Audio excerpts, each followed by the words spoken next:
America America ইরানে আক্রমণ করেছে। এটা হচ্ছে পুরনো খবর। নতুন খবর হচ্ছে যে আমেরিকা এবং হচ্ছে ইসরায়েল এরা হচ্ছে পরস্পরের মিত্র। ইসরায়েল অতর্কিতভাবে ইরানে আক্রমণ করেছিল। আক্রমণ করে তারা প্রায় ৬০০-র বেশি ইরানি মানুষকে মেরে ফেলেছে এবং তাদের শীর্ষ সামরিক কমান্ডারদেরকে মেরে ফেলেছে। যারা হচ্ছে আইআরজিসির সদস্য তাদেরকে এই ইসরায়েলি সেনাবাহিনী মেরে ফেলেছে সামরিক অভিযান চালিয়ে, এবং এতে অনেক মানুষ হতাহত হয়েছে। ৬০০-র বেশি ইরানি মানুষ মারা গেছে। এই ক্ষয় এই ক্ষতির বদলা হিসেবে, প্রতিশোধ হিসেবে ইরান কিন্তু ট্রু প্রমিস 3 এরকমের একটি সামরিক অভিযান চালায় ইসরায়েলে। এই ইসরায়েলিরা যে সামরিক অভিযানটি ইরানে চালিয়েছিল এটা হচ্ছে ওদের অপারেশনের নাম ছিল অপারেশন রাইজিং লায়ন। এই প্রতি উত্তরে ইরান যে অপারেশনটি ইসরায়েলে চালিয়েছিল এর নাম দেওয়া হয়েছিল অপারেশন ট্রু প্রমিস 3।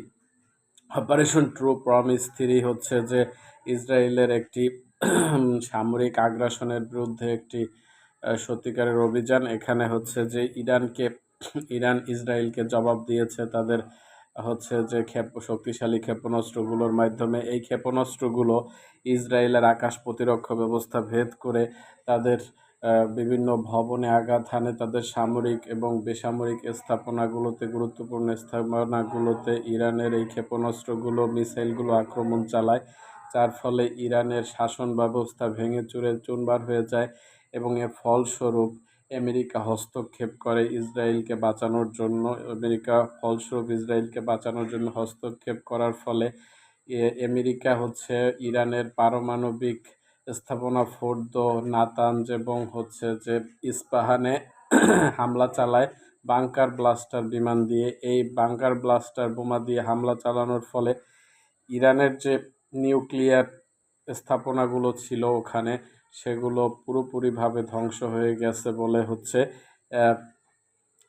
ইরান দাবি করতেছে, আমেরিকা দাবি করতেছে। কিন্তু এই দাবির পিছনে কোনো আসলে সত্যতা খুঁজে পাওয়া যাচ্ছে না। তাই হচ্ছে যে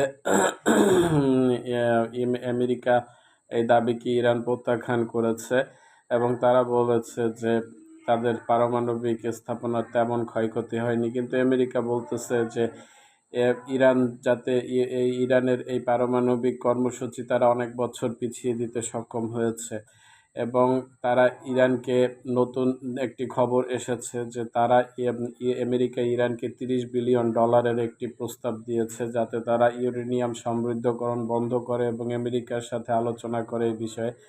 এবং আমেরিকার এই ফাঁদে নিশ্চয়ই ইরান পা দিবে না, এটাই বলা যাচ্ছে।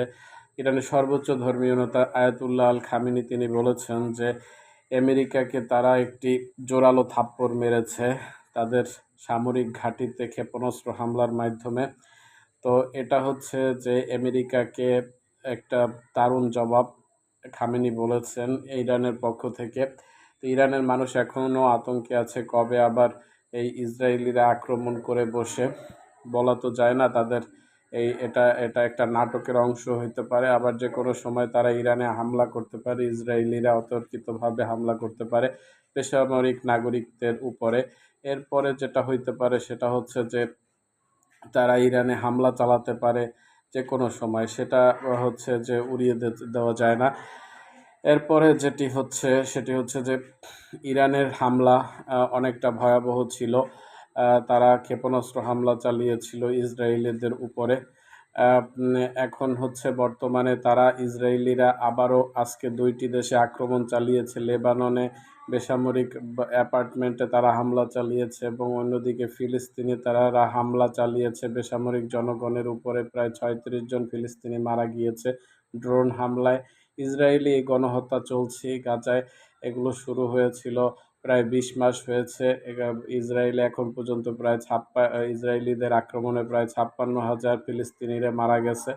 এই ইসরায়েলি বর্বরতা, গণহত্যা কোথায় গিয়ে থামবে এখনও জানা যাচ্ছে না, কিন্তু এই গণহত্যা চলছেই। ধন্যবাদ ভিডিওটি দেখার জন্য।